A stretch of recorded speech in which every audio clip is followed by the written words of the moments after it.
Alors maintenant, deuxième exercice, exercice 2. Vous avez f de x égale ln de x moins 1 sur x et sur 3 moins x. Sur 3 moins x. C'est quoi le domaine? Première question, domaine de définition. C'est l'ensemble des x appartenant à R, tel que vous allez avoir x moins 1 sur 3 moins x. C'est supérieur à 0 parce qu'il s'agit d'avoir ici numérateur, dénominateur x moins 1. Ici, vous allez avoir 3 moins x. Ici, vous allez avoir x moins 1 sur 3 moins x. Et voilà. Le numérateur s'annule en 1. Voilà. Ici, vous allez avoir le signe contraire de a. Ici, le signe de a. Vous êtes d'accord? Ça, le dénominateur va s'annuler en 3. On va passer par 3. 3 moins 3, c'est 0. Attention ici. Le a est négatif. Donc ici, le signe contraire de a, c'est plus. Ici, c'est moins. Clair? Maintenant, le signe du rapport. Alors, le signe du rapport, qu'est-ce que vous allez avoir? Le numérateur a le droit de s'annuler. Ça y est. Le dénominateur, non. Vous allez avoir deux barres. Donc, numérateur, moins sur plus, ça donne un moins. Ici, c'est plus. Ici, c'est moins. Qu'est-ce que vous remarquez? La seule partie qui est positive, c'est l'intervalle 1,3. Ici, on est obligé de prendre le domaine, les bornes ouvertes. Oui, parce que vous avez un logarithme. Même si vous avez ici un 0, on n'a pas le droit de prendre. On n'a pas le droit de prendre 1. Parce que ce qui est à l'intérieur du logarithme doit être strictement positif. Et voilà le domaine de définition. Et la preuve, regardez. Et voilà. Ça y est, donc ils nous ont donné une indication du domaine. Ça y est, alors on passe à la deuxième question. Alors maintenant, deuxième question. Deuxième question, on demande montrer que quel que soit x appartenant à 1, 3, 4 moins x appartiennent à 1 moins 3. Alors, on commence. Deuxième question. Alors, deuxième question.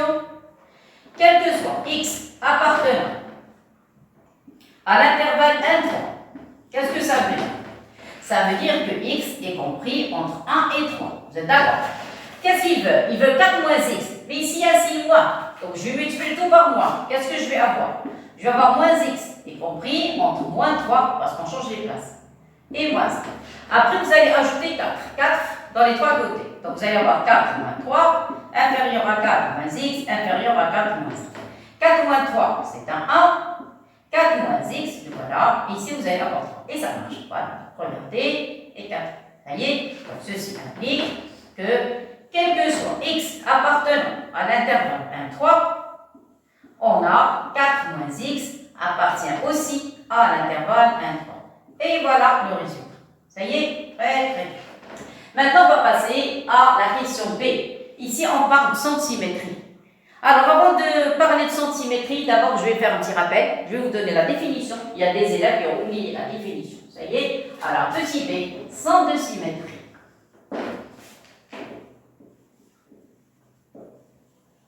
Alors, qu'est-ce que ça veut dire?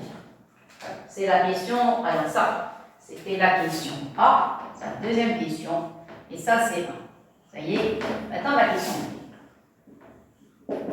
C'est quoi un I? De coordonnées AB, centre de symétrie.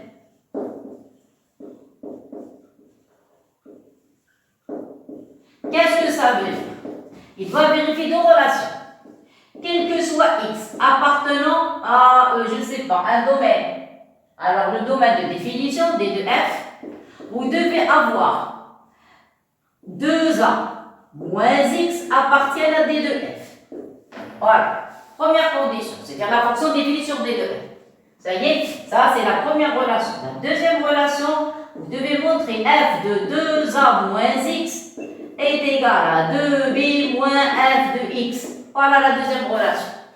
Ici, je vous donne un conseil.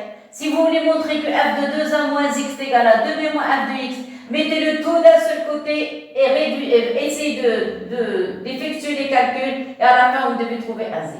Ça y est, ça c'est pour la deuxième partie. La première partie, on l'a déjà vérifié ici. Ça y est, alors, je remplace. Alors, c'est quoi le i ici? Ils l'ont appelé a. Donc ici, vous avez a. De coordonnées 2, 0. Qu'est-ce que ça veut dire? Ça veut dire que a est égal à 2 et le b est égal à 0. Ça y est, à la première chose, je vais voir, est-ce que ça vérifie la première relation? Vous avez x, quel que soit x, appartenant, l'intervalle c'est 1 trou. Vous êtes d'accord? Alors, c'est quoi 2a moins x? 2a, alors 2a moins x, c'est quoi? A est égal à 2. Donc 2A, ça donne 4, moins x. C'est d'accord? A est égal à 2. Je remplace ici. 2 fois 2, c'est 4, moins x. Appartient à un 3. On l'a déjà montré. Voilà, regardez. Là, voilà. Donc c'est déjà vérifié. Il reste maintenant à montrer, ça c'est le premier point, il faut montrer que f de 2A moins x, je remplace le a. C'est quoi le a? A c'est 2. Donc f de 2A. 2A, voilà, 2 fois 2, moins x, je remplace, c'est égal à 2 fois 0, parce que b est égal à 0, moins f de x. Ça y est, alors ça, c'est un point d'interrogation, je n'ai aucune idée. Ça y est, alors qu'est-ce que je vais faire? Qu'est-ce que je vous ai dit? Vous allez battre le tout d'un seul côté et calculer. Alors je commence. Vous allez écrire f de 2A. Je ne vais pas effectuer de calcul pour le début. Ça y est, moins 2b. 2b, on a dit b c'est 0. Ça y est, j'écris comme ça. Je ne vais rien éliminer. Et égal. Alors je commence. Maintenant, j'effectue les calculs. C'est quoi ça? Alors ça va être 4 moins x. Ça, c'est nul. Plus f de x. Qu'est-ce que ça veut dire? Ça veut dire que vous allez prendre le x de la fonction f et vous allez le remplacer par 4 moins x. Ça y est? Et après, vous allez faire la somme avec f de x et vous devez trouver un 0. Allez, où est la fonction? Là-bas. Je commence les calculs. Alors, qu'est-ce qu'on a dit? Vous allez écrire ln. Voilà, ln. Un trait de la fraction. Vous êtes d'accord? Il y a un moins 1 et il y a un 3. Vous avez compris qu'est-ce que je fais? Je mets des parenthèses ici pour ne pas avoir de problème. Voilà. Ici, les parenthèses. Alors, parfois, je vais remplacer ce x et ce x. Parfois, on a dit, on va le remplacer par 4 moins x. 4 moins x. Donc ici, vous allez avoir 4 moins x. Ici, 3 et 4 moins x. Et voilà. Clair et net? Très très bien. Alors maintenant, je vais essayer de faire. Ici, plus f de x. F de x, vous l'écrivez comme ça. ln. 2x moins 1 sur 3 moins x. Et voilà. Ça va comme ça? On continue. Qu'est-ce que vous avez? Vous avez 4 avec moins 1, c'est 3.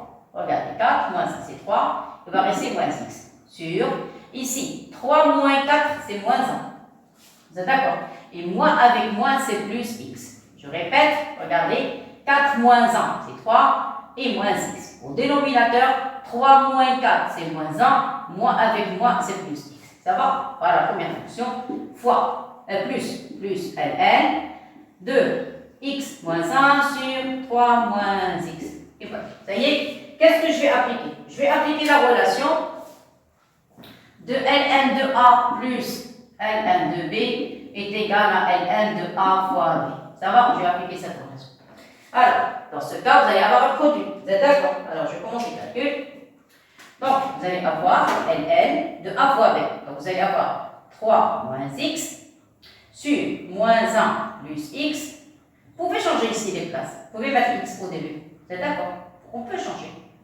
X moins 1. Ça va comme ça? On n'a rien fait. Fois, même chose. Ici, vous allez avoir x moins 1 et 3 moins x. Qu'est-ce que vous remarquez?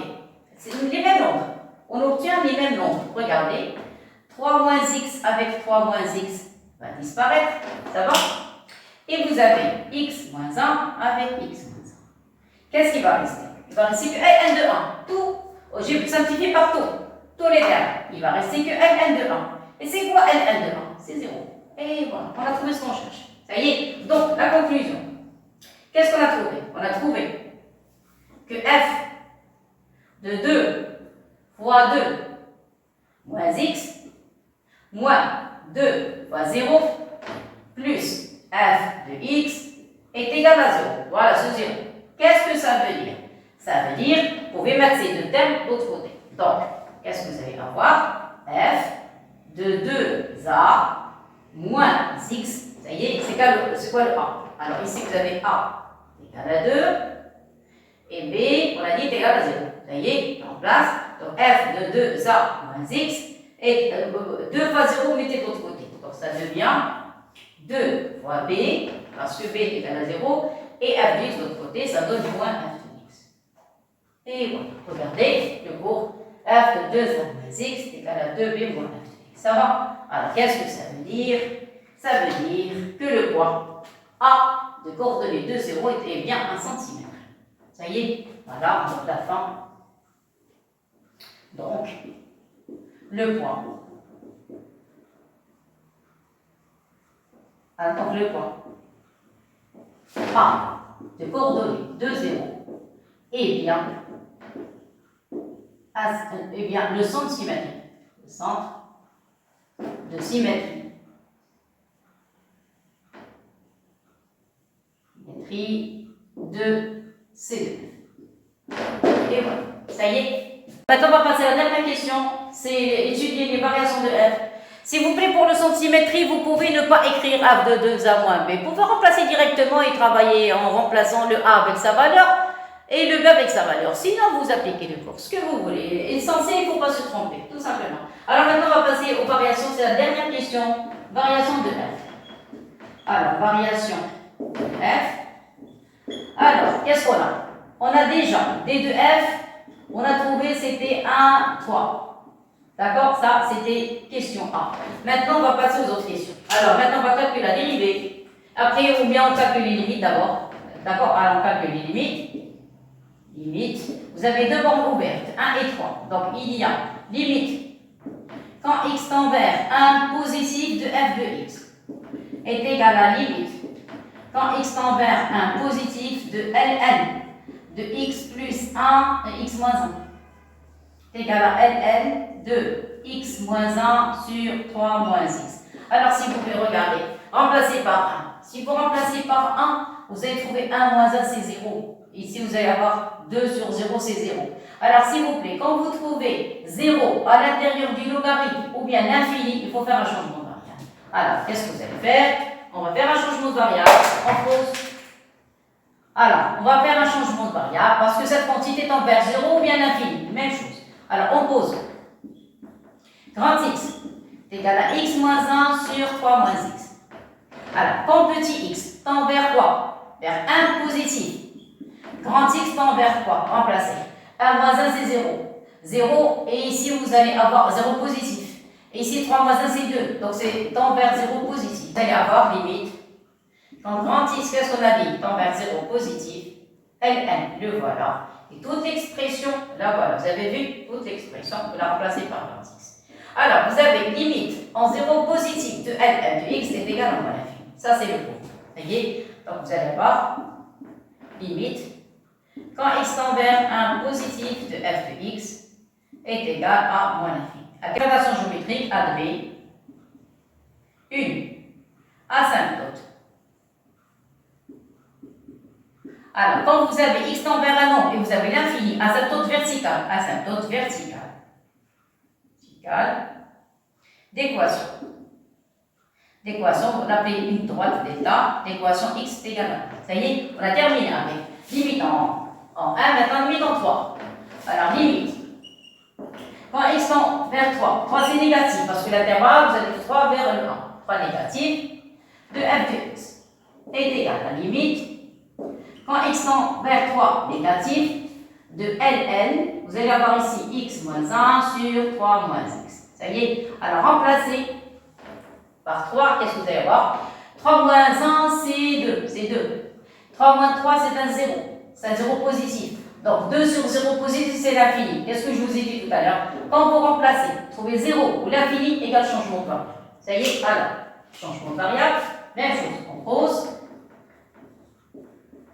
Grand x égale x moins 1 sur 3 moins x. Ça y est, et je commence.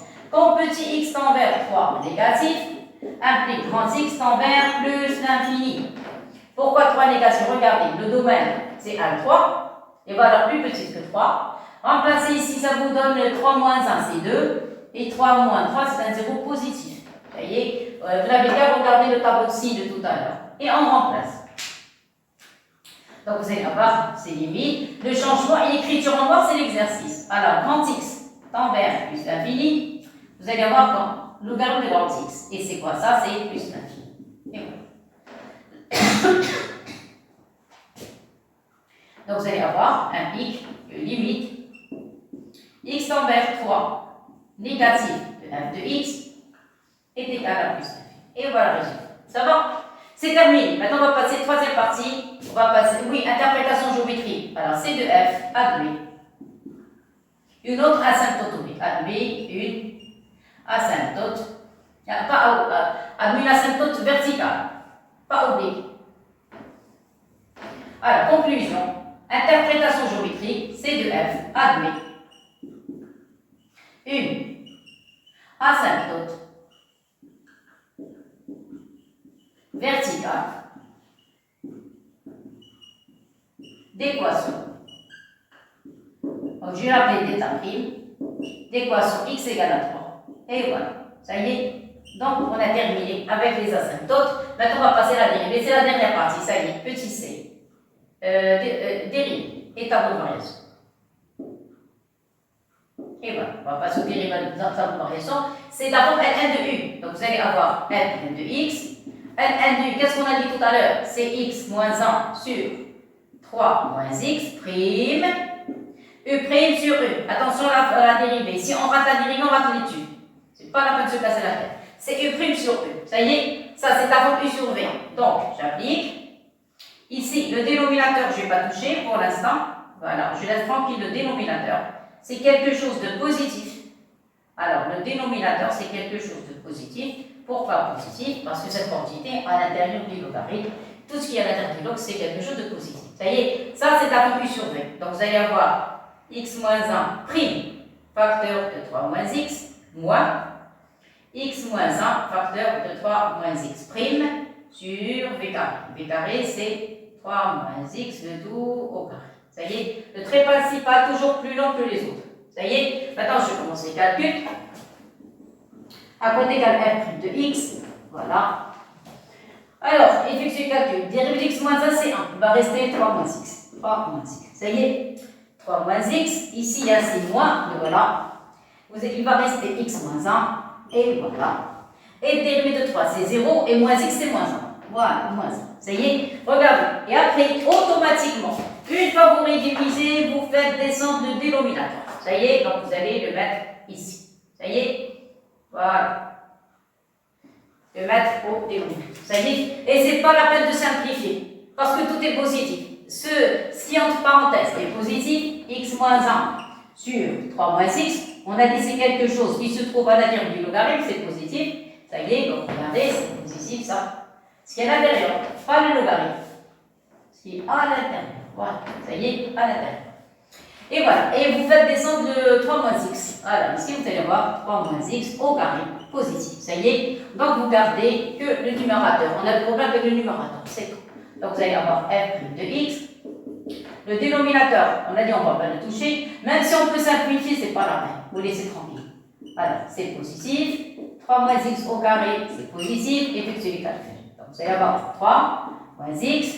Moins 1 avec x et moins x avec le moins, c'est plus x. Moins 1 avec moins 1, c'est 1. Avec le moins, c'est moins 1. Et voilà, ça y est. Vous remarquez, tous les x vont disparaître. Les x avec x, ça y est. Et il va rester 3 moins 1, c'est 2. Ça y est, c'est la dernière ligne. Donc, c'est la dernière ligne, f' de x égale un dénominateur strictement positif. 3 moins x, positif. Et il va rester 3 moins 1, c'est 2. Et qu'est-ce que vous remarquez? La dérivée est positive. Ça y est. Et voilà, je dresse le tableau de variation de la fonction f. C'est pas tellement difficile. Ça y est. Et voilà. Voilà. Ça y est, comme ça. Alors, le tableau de variation de la fonction f de x. Alors, f de x. Le x, ici vous avez 1, 3. C'est tout. Attention, 1 fois le domaine. Donc, vous avez 2 barres en 1, parce que le 1 n'appartient pas au domaine. Vous avez le 3 aussi, le 3 n'appartient pas au domaine. Ça y est. La dérivée est toujours positive. Voilà. Donc, la fonction, elle est strictement croissante. Ça y est. Limite en 1, positif, on l'a trouvé moins l'infini. Limite en 3, on a trouvé plus l'infini. Voilà, ça y est. Et maintenant, on va dessiner, si vous voulez qu'on dessine. C'est quelque chose qui n'est pas tellement difficile. Regardez, je trace le 1. Donc, je vais mettre l'axe des ordonnées, le voilà. Et l'axe des abscisses, le voilà. Ça y est, voilà. Ici, c'est l'origine du repère. Ça va? Alors, on a un petit problème. Lequel? Parce que la fonction, elle vient de quoi? Elle vient des valeurs négatives, elle grimpe vers les parties positives. Vous êtes d'accord? Mais elle va toucher l'axe des abscisses. Elle va le toucher en quoi? Alors, c'est quoi l'équation de l'axe des abscisses? L'axe des abscisses, son équation, c'est y égale à 0. Attendez. L'axe des abscisses, son équation, c'est y est égal à 0. Qu'est-ce que ça veut dire? Ça veut dire c'est f de x est égal à 0. Ça y est. Donc, je vais résoudre l'équation f de x est égal à 0 pour voir c'est de f en quel point elle touche l'axe des abscisses. Ça y est. Alors, voilà la fonction. On n'a pas demandé, mais il faut l'écrire. Alors, f de x est égal à 0. Qu'est-ce que ça veut dire? Alors, attendez. F de x est égal à 0 implique, en principe, vous allez avoir ln de x moins 1 sur 3 moins x est égal à, c'est quoi 0? 0 c'est ln de 1. Attention, c'est ln de 1. Après, vous pouvez enlever le barèmes parce que la fonction ln est une fonction qui est continue strictement monotone. Ça y est, pour les sciences maths, elle est injective. Puisqu'elle est injective, ln de a est égal à ln de b, donc a est égal à b.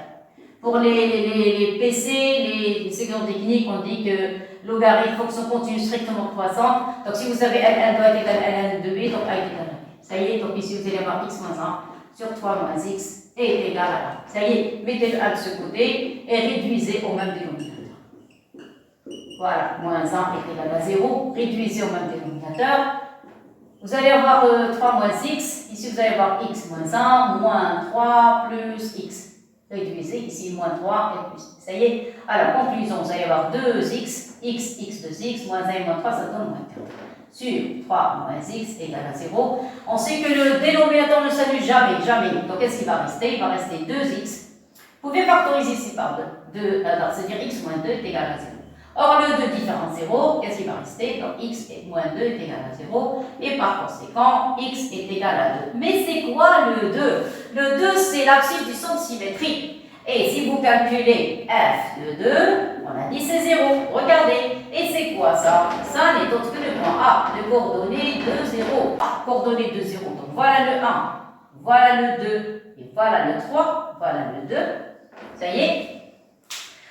Après, vous avez deux asymptotes, une en 1 et une en 3. Donc je vais mettre les asymptotes, j'ai mis dans le tableau en vert. Les asymptotes, moi j'ai pas assez de couleurs, on n'a que 4 couleurs.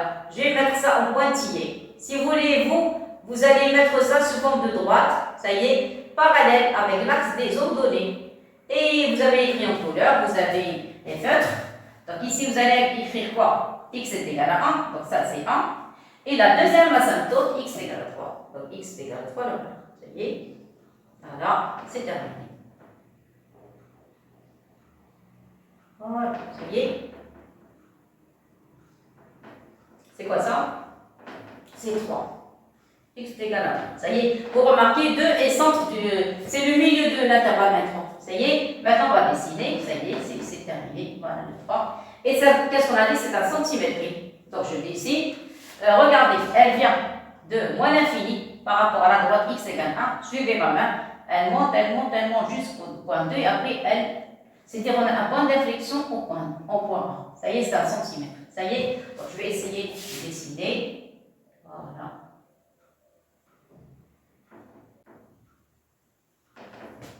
Alors maintenant, on va passer au troisième exercice. On considère une fonction f définie par f de x égale. Alors, vous avez exercice 3. Alors, f de x est égal à x plus racine, vous avez ici ln. Alors, x, vous avez 1 plus x au carré. Voilà la fonction. La question, on pose u de x égale, vous avez une certaine expression, on doit montrer que u de x fois u puissance moins x égale à moins 1. Après, on déduit que f est impair. Alors, avant de faire quoi que ce soit, il faut d'abord déterminer le domaine de définition de f. Qu'est-ce que vous remarquez? Alors, c'est quoi d de f? d de f, c'est l'ensemble des x appartenant à r, tel que vous devez avoir x plus racine de 1 plus x au carré supérieur strictement à 0. Alors ici, on a x appartenant à R. Dans le cas général, quel que soit x appartenant à R, vous avez x au carré. Il est plus petit que 1 plus x au carré. Vous êtes d'accord? Tout à fait normal. Vous êtes d'accord? Et même strict. Ceci implique que si vous passez aux racines, vous allez avoir racine de x carré est inférieur à racine de 1 plus x au carré. Vous êtes d'accord? En plus, à quoi est égal racine de x carré? C'est dans le cours des valeurs absolues et le cours des racines. Racine de x carré, c'est valeur absolue de x, inférieure à racine de 1 plus x carré. Vous êtes d'accord? Or, quel que soit x appartenant à R, vous avez moins x est plus petit que valeur absolue de x, même ou égal. Pourquoi? Si vous prenez x positif, valeur absolue de x c'est x, et x est plus grand que moins x. C'est correct. Maintenant, si x est négatif, sa valeur absolue est positive. Et si x est négatif, avec le moins, ça devient positif. Donc, dans ce cas, vous allez avoir valeur absolue de x est égale à moins x. Donc, dans les deux cas, vous avez toujours valeur absolue de x est supérieure ou égale à moins x. Si vous voulez en détail la démonstration, c'est court dans le chapitre des valeurs absolues niveau tronc commun. Clair? Alors, n'oubliez jamais que quel que soit x appartenant à R, donc vous avez quel que soit x appartenant à R, vous avez valeur absolue de x est plus petit strictement que racine 1 plus x carré. Et quel que soit x appartenant à R, vous avez moins x est plus petit que valeur absolue de x. X appartenant à R, vous avez moins x est inférieur ou égal à valeur absolue. Valeur absolue inférieure strictement à racine 1 plus x carré. Alors je vais mettre les signes avec une autre couleur. Regarde. Moins x est inférieur ou égal à valeur absolue. Valeur absolue inférieure strictement à racine. Donc, c'est quoi la conclusion? C'est-à-dire moins x, valeur absolue, ne peut pas atteindre la racine. Par conséquent, même moins x ne peut pas atteindre la racine. Ceci implique que quel que soit x appartenant à R, moins x est inférieur strictement à racine de 1 plus x au carré. Mettez maintenant le moins x de ce côté. Donc, vous allez avoir quel que soit x appartenant à R, vous allez avoir racine de 1 plus x carré moins x. Si on met cette valeur de ce côté, ça devient plus x. Ça y est. Voilà. Donc ici la racine. Voilà le carré. Et ça, elle va être super strictement 0, c'est ce qu'on veut. Voilà. Et ici, regardez, vous avez quel que soit x appartenant à R. C'est quoi quel que soit x appartenant à R? C'est-à-dire R entier. Donc vous allez avoir d de f est égal à R. Et R, qu'est-ce qu'on a dit? C'est moins l'infini jusqu'à plus l'infini. Ça va? Voilà le domaine de définition. Maintenant, on passe à la première question. On ne peut pas commencer à une étude de fonction ou à l'exercice où il y a des fonctions sans déterminer son domaine de définition. Parce qu'on doit savoir où on travaille. Allez, maintenant on passe à la fonction U. Alors, vous avez la fonction U définie par quel que soit x appartenant à R. Voilà, vous allez avoir U de x. Alors, je vais écrire correctement. Alors, vous avez quel que soit x appartenant à R. Vous avez U de x est égal à x plus racine de 1 plus x au carré. Il demande de calculer U de moins x. Alors, est égal U de moins x. Ici, vous allez avoir moins x plus racine de 1 plus moins x au carré. Moins x au carré, c'est x carré. Donc, il va rester moins x plus racine de 1 plus x au carré. Voilà U de moins x. Ça y est. Alors, qu'est-ce que vous allez faire? Vous allez faire le produit entre U de x et U de moins x. Ceci implique, quel que soit x appartenant à R, je vais effectuer le produit. Vous allez effectuer le produit de U de x fois U de moins x. Qu'est-ce qu'on va obtenir? On va obtenir, il vaut mieux s'il vous plaît changer les places pour ne pas avoir de problème de calcul. Vous pouvez commencer d'abord par racine 1 plus x carré. Après, vous allez mettre plus x, clair, comme ça. Facteur de U de moins x. U de moins x, changez les places. Vous allez avoir racine de 1 plus x au carré moins x. C'est quoi ça? Ça, c'est une identité. Vous avez compris pourquoi j'ai changé ici les places? C'est la forme a plus b, facteur de a moins b. Donc, c'est a carré moins b carré. Ça devient 1 plus x au carré, moins x le tout au carré. Ça y est, la racine avec le carré va disparaître. Il va rester 1 plus x au carré, moins x au carré. Et la conclusion, donc vous allez avoir quel que soit x appartenant à R, vous allez avoir U de x multiplié par U de moins x. Ça va disparaître avec ça et il va rester 1. Et voilà le résultat. Clair? Maintenant, ça c'est la question A. Ça c'est la question A. Maintenant, la question B. La question B, on demande de... à parité de F. Qu'est-ce qu'on a? On a, première condition, quel que soit x appartenant à R. Vous avez moins x appartient à R, parce que le domaine c'est R. Le domaine c'est R. Ça y est. Après, qu'est-ce qu'on va calculer? On va calculer f de moins x. Si elle est impaire, on doit trouver moins f de x. Moins f de x. Donc, je remplace. Voilà la fonction. Vous allez avoir ln de moins x plus racine de 1 plus moins x au carré. Ça y est. Alors, si j'étais à votre place, je ne vais pas écrire comme ça. Mais c'est pas grave. C'est pas grave. Je continue. C'est égal à ln. Parce que c'est quoi cette expression? Cette expression, c'est la fonction u. C'est la fonction u. Vous pouvez travailler directement avec u et u de x et u de moins x. Mais c'est pas grave. Alors, je change. C'est quoi ça? C'est moins x. Alors, ln moins x plus racine de 1 plus x au carré. Maintenant, on est obligé de remplacer. C'est quoi moins x plus racine? C'est u de moins x. Donc, vous allez avoir ln de u de moins x. Regardez cette expression. Moins x plus racine n'est autre que u de moins x. Et voilà. U de moins x. Mais on a trouvé une relation. Laquelle? On a trouvé que u de x fois u de moins x est égal à 1. Qu'est-ce que ça veut dire? Ça veut dire que u de moins x est égal à 1 sur u de x. Ceci.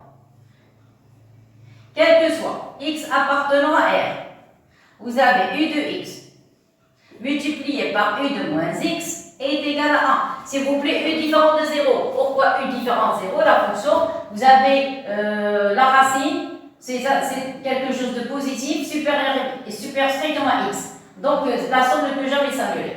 Ça y est, parce que vous avez quelque chose de strictement positif. Ça y est.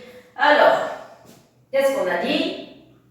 Oui, je vais diviser par u de x. Donc, ceci implique que u de moins x est égal à 1 sur u de x. Ça y est, et je vais le remplacer dans l'expression, cette expression-ci. Ça y est, ceci implique que f de moins x, qu'est-ce qu'on a dit?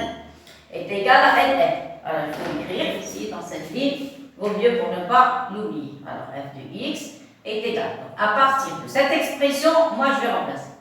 Et voilà. Donc, est égal, voilà, celle-ci, remplacée ici. Alors, vous allez avoir ln, le voilà. U de moins x. U de moins x, on a dit, c'est 1 sur u de x. Ça va? Mais en appliquant les propriétés des logarithmes, vous avez ln de 1 sur e, c'est moins ln de u. Donc, ça donne moins ln de u de x. Voilà, donc f de moins x. Ça y est. Maintenant, qu'est-ce que vous allez faire? Vous allez remplacer u par son expression. C'est quoi le u? Voilà l'expression. Donc, est égal. Voilà le signe moins. ln, parenthèse, remplacer u. Alors, u, c'est x plus racine de 1 plus x au carré. Ça va? Très, très bien. Mais, c'est quoi cette expression? Ça, c'est la fonction f. Voilà. Vous voyez? Donc, qu'est-ce qu'on a montré? Ceci implique que f de moins x est égal à moins, et ceci n'est autre que la fonction f. Et voilà. Ça y est, ceci implique que f est une fonction impaire. Et voilà, on a montré. Deuxième question A. On va montrer que f est dérivable. Alors, dérivabilité de f. Alors, f, dérivabilité de f.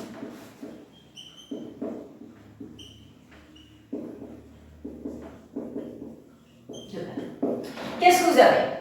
Vous avez une racine. Elle est dérivable sur r. Racine d'une fonction polynôme. Définition r. Dérivable sur r.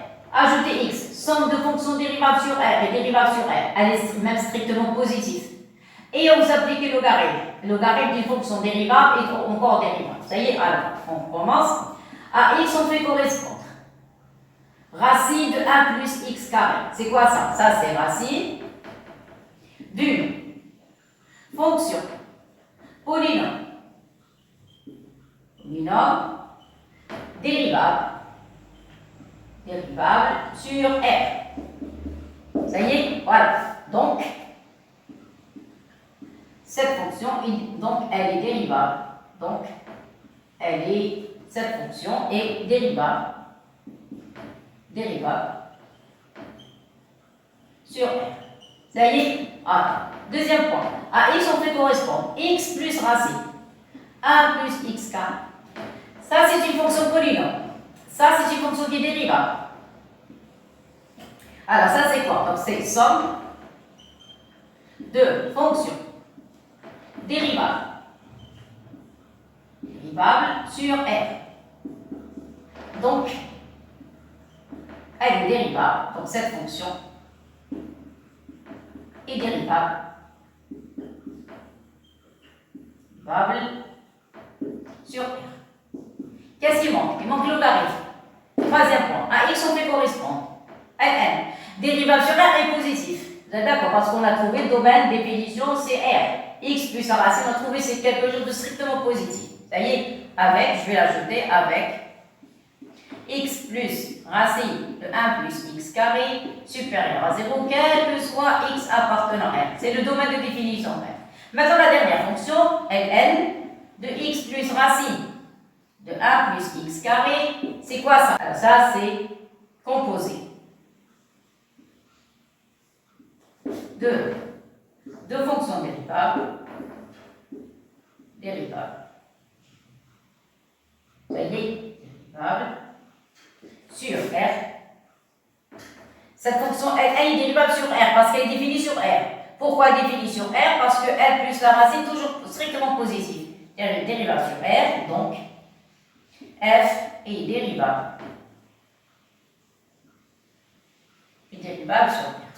Et voilà, on va terminer avec la dérivabilité. F'. À côté de quel f' de x? C'est ln de u. On a dit tout à l'heure ln de u, c'est u' sur u. Donc x plus racine a plus x au carré. Vous allez mettre tout ça prime sur u. X plus la racine a plus x carré. Ça va, on continue. Vous allez avoir le dénominateur 1 plus x carré. La dérivée de x, c'est a plus la dérivée de racine de u, c'est u' sur 2 fois la racine. Je crois que je vais vous écrire ici les formules. Il vaut mieux écrire les formules. Comme ça sera un petit rappel. Donc, regardez, vous avez ln de u'. C'est u' sur u. Vous avez racine de u'. C'est u' sur 2 fois racine de u.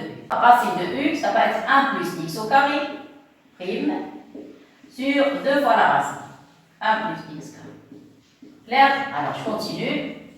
Ici, vous allez avoir x plus racine de 1 plus x au carré. Ici, a plus dérivée de a, c'est 0, 2x. X carré, c'est 2x. Voilà. Il y a un 2 au dénominateur, il va y avoir simplification, il va rester 1 plus x carré. Maintenant, réduisez au même dénominateur, vous allez avoir, s'il vous plaît, il faut apprendre une chose. Quand vous avez une égalité avec un trait principal, si vous avez au-dessus du trait principal une fraction, réduisez, en même temps faites descendre le dénominateur. Regardez comment je vais faire. Comme ça, vous allez gagner un peu de temps et un peu d'espace. Regardez. Réduisez au même dénominateur. 1 fois racine, ça donne 1 plus x carré.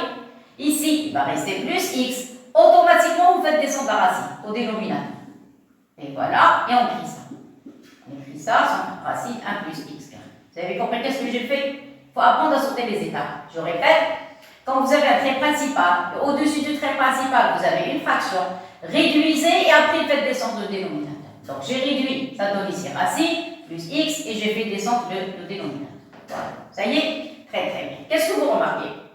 Vous avez x plus racine, x plus racine. Donc ce terme, vous pouvez changer les places, sinon c'est clair et net. Vous avez x plus racine 1 plus x carré, voilà, au numérateur. Ici, vous allez avoir x plus racine 1 plus x carré. Voilà, et tout ça, facteur de 1 plus x au carré. Et vous avez x plus racine, et de même ici, x plus racine. Donc ça va disparaître. Ça y est, qu'est-ce qui va rester? Il va rester, voilà, f' de risque, il va rester que 1 sur racine. C'est tout. 1 sur racine, c'est 1 plus x carré. C'est tout ce qui va rester. Ça y est, racine.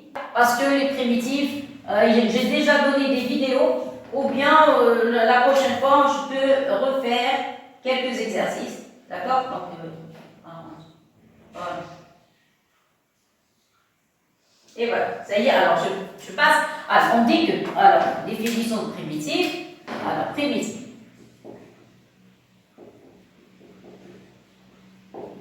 Si f est continu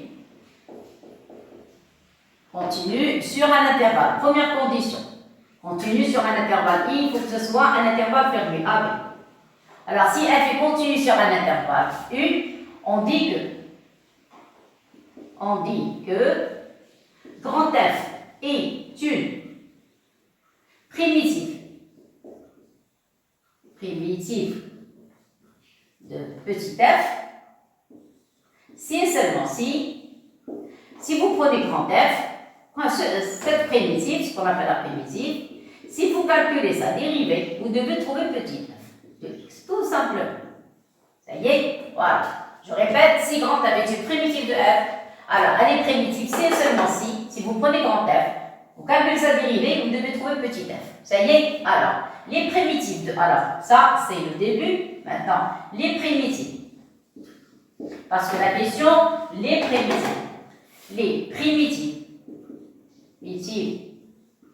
de f s'écrivent sous la forme. Alors, s'écrivent sous la forme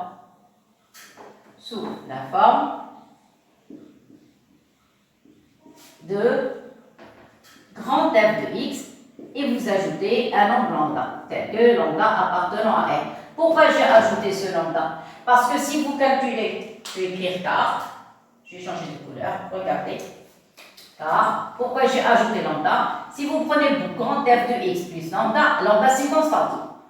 Vous calculez la dérivée de grand f, c'est grand f prime de x, dérivée de lambda c'est 0, c'est une constante. Or, à quoi est égal grand f prime de x est égal à petit f. Vous avez vu, le résultat n'a pas changé. Là. Même si vous ajoutez lambda, le résultat ne change pas. Donc, d'une manière plus globale, quelle est la forme des primitives d'une fonction petit f? C'est la forme grand f de x plus une constante. Ça y est, c'est ce qu'on a ici. Alors, regardez. Il demande en déduire les primitives de la fonction g. Les primitives. Or, c'est quoi g? G n'est autre que la fonction c'est f'. Regardez. Vous avez vu? Alors, la dernière question, c'est la question C. On a g de x. Alors, g de x est égal à 1 sur racine 1 plus x carré. Alors, racine 1 plus x carré. Vous êtes d'accord? C'est une fonction qui est continue, dérivable, aucun problème. Le domaine, c'est r. Regardez, 1 plus x carré. X carré, vous avez quelque chose de positif, plus 1 positif ne s'annule jamais. C'est une fonction qui est continue. Alors, g est continue sur r. Vous êtes d'accord? Parce qu'on demande la continuité. De plus, qu'est-ce qu'on a? On a g de x est égal à f' de x. Voilà. Donc, f' équivalent à quoi? À f' et la dérivée, ça c'est r, la dérivée de f. Ça y est. Donc, si f' est la dérivée de petit f, donc f est une primitive de g sont de la forme. Alors, petit g, on a remis comme ici, primitive de petit f, c'était grand f. Primitive de g, c'est grand g de x. Primitive de f', c'est petit f de x. Et n'oubliez pas d'ajouter lambda, tel que lambda appartenant à r. Ça y est. Il y a des élèves qui ont déjà vu les primitives dans le chapitre de dérivation. C'est-à-dire les dérivées, dans le chapitre où on a calculé les dérivatives en points, les tangentes et les fonctions dérivées, on doit étudier les primitives dans ce chapitre. Mais c'est pas grave. Pour ceux qui n'ont pas vu les primitives, on va voir ça dans le chapitre des intégrales. Alors, voilà. Merci beaucoup et à la prochaine.